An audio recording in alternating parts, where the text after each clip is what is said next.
Ladies and gentlemen, welcome to The Spoken. This is your host, Lance Twidwell. I'm here with a good friend of ours, a special guest. I've quoted him a couple times on the show before. So now this is the face to the quote. This is Rich Greenway. Hello, everyone. Big time Royals fan, big time, he loves sports all in general, so that's why we asked him to be on the show today with us. I'm sure you're all missing Terry, but he unfortunately has some busier things to do on the other side of the camera, so if you could forgive him for one day, that'd be all right. We want to get right to it, though. Today, this is going to be the first time we've really talked on this show about baseball. And we thought, who better to bring on the show than Rich? We always talk about baseball, and I've always picked his brain about things, and in particular, local baseball, and that is obviously the Kansas City Royals. Rich, obviously you've been a fan for a long time of this team. You've seen a lot of ups and downs, and more downs obviously than ups. Right. And obviously this team has a lot of work to do, needless to say. But I just want you to give us a general description of what it is that the Royals need to do and what they haven't been doing. Well, what they have been doing right now is they're getting really good pitching. The 12-game losing streak at the beginning of the season has really handcuffed them. Without that, they're probably in first place right now. Right. 7-3, I think, in their last 10. One bad start out of that, which was Bruce Chen last week in St. Louis, who got rocked around quite a bit. The bullpen from the 5th or 6th inning on has been unhittable this year. Mm-hmm. The Royals get better late, where most teams have a tendency to get worse late in later innings. It's really paved the way for them only being 4.5 back right now, which kind of, do you stand pat with what you have, or do you go out on the market and see what you can get after the All-Star break?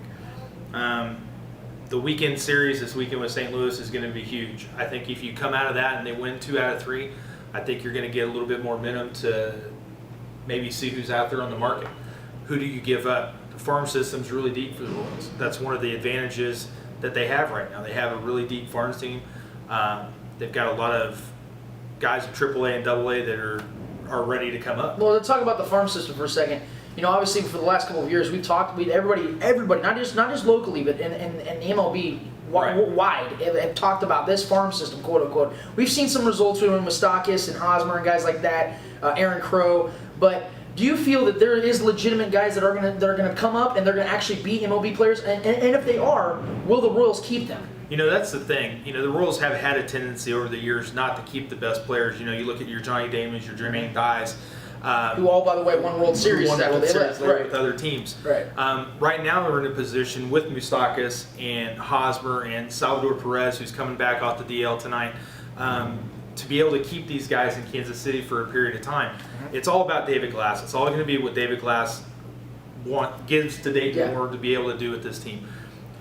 There are some significant prospects at the AAA level. You've got Will Myers, who's absolutely just hitting the cover off the ball this year. Jake Oterosi. You've got some guys that could probably be called up in September. I don't know if you'd waste that year. You call them up in September, you lose that year towards free agency. It's going to be a tough position. Right now, I think Will Myers is going to end up forcing their hand here in the next couple of weeks, I think, after the All-Star break. Just off his results? Yeah, off his results. They're going to have to bring him up. I don't know where they put September? him. Yeah, they're going to, like they did with Hosmer and Moustakas both last year. Yeah. They forced their hand. They were just hitting the ball so well. You're just going to end up having to find a spot for them. Absolutely. Whether it's every 3rd or 4th day, but you just get them up and get the at-bats. Okay. Well, to kind of veer off from that, and my premise of this whole show, this whole segment right here was being a Royals fan, and the fact that we as Kansas City people, but you in particular as a Royals fan, have had to put up with a lot of losing, consistent losing. And if you look since 2002, we're just going to go back 10 years. From 2002, 62 and 100, 83 79, 58 and 104, 56 and 106, 62 and 100, 69 and 93, 75 87, 65 and 97, 67 and 95, 71 and 91. I mean, look at all these records. Consistently terrible baseball. Yeah. And yet, in 2011, the Royals were averaging 21,000 fans at home every night. So my thing is this. People consider that, I'm just going to rant here for a second. People call this a small market franchise. They can't get the players. They can't get the guys in here to start winning. The problem I feel is the owners are not spending the money to get those guys, attract those players, and get some consistent winning in here. And I just want to hear, because obviously people call this a small marketplace, yet we're continuing to have fans loyal to this team. What is it? Why? I'm just trying to, I want to hear your opinion on that. I wish I could have 10 minutes with David Glass and discuss that, because he's making a profit from the Royals. Mm-hmm. He bought the Royals for, I don't know exactly, $200 million. They've got to be worth $600-700 million with the improvements to the stadium and the club right now. He's making money on this team. He one of the things he gets from other owners is he does not reinvest that money into his team like he should. He lines his pockets. He lines his pockets with it. Now, there are a lot of players out there. Royals didn't really do anything in the offseason leading up to this season to bolster anything. There weren't any big free agent signings, anything like that, which kind of leads those fans of us who have been around a long time, okay, well, now we're just going to be sold a bill of goods on these young guys. These young guys are going to take us to the playoffs, these young guys.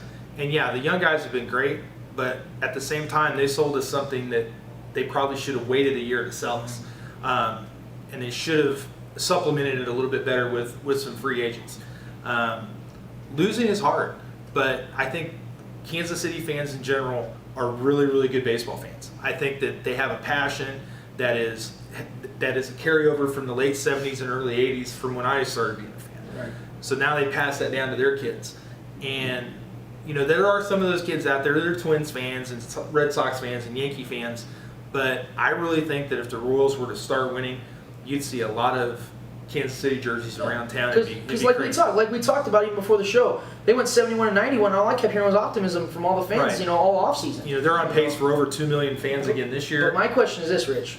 How much longer, realistic, are these fans going to put up with this? It's hard to tell. Let's say Hosmer and Moustakas move out of town. That would be crippling. I think that would be crippling because there's so much excitement towards these guys and for them being homegrown. Yeah. That if something like Johnny Damon was a homegrown guy, he leaves. I remember that was depressing for a couple of years.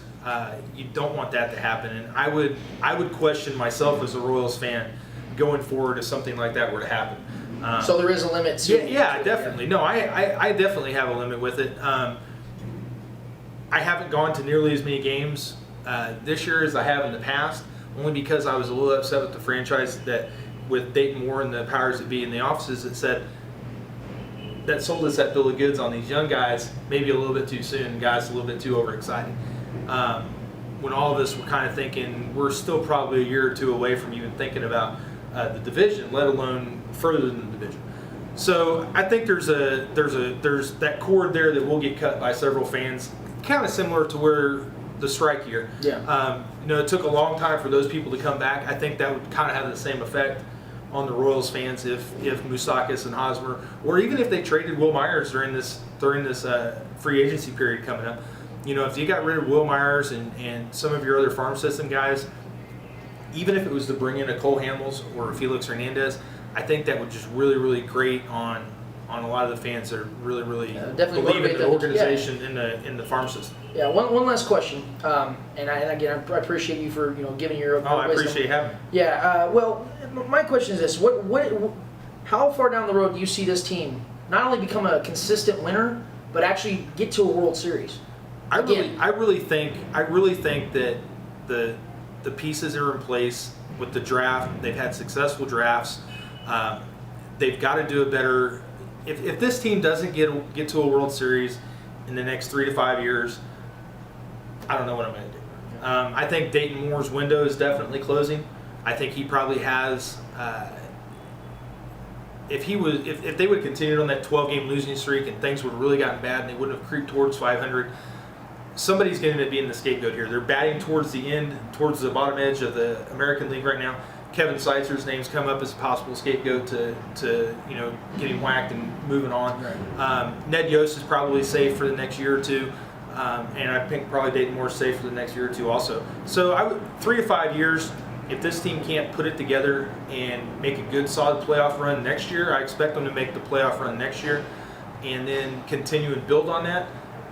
That's what I'm looking for. The slogan, our time might have to wait for a couple more years.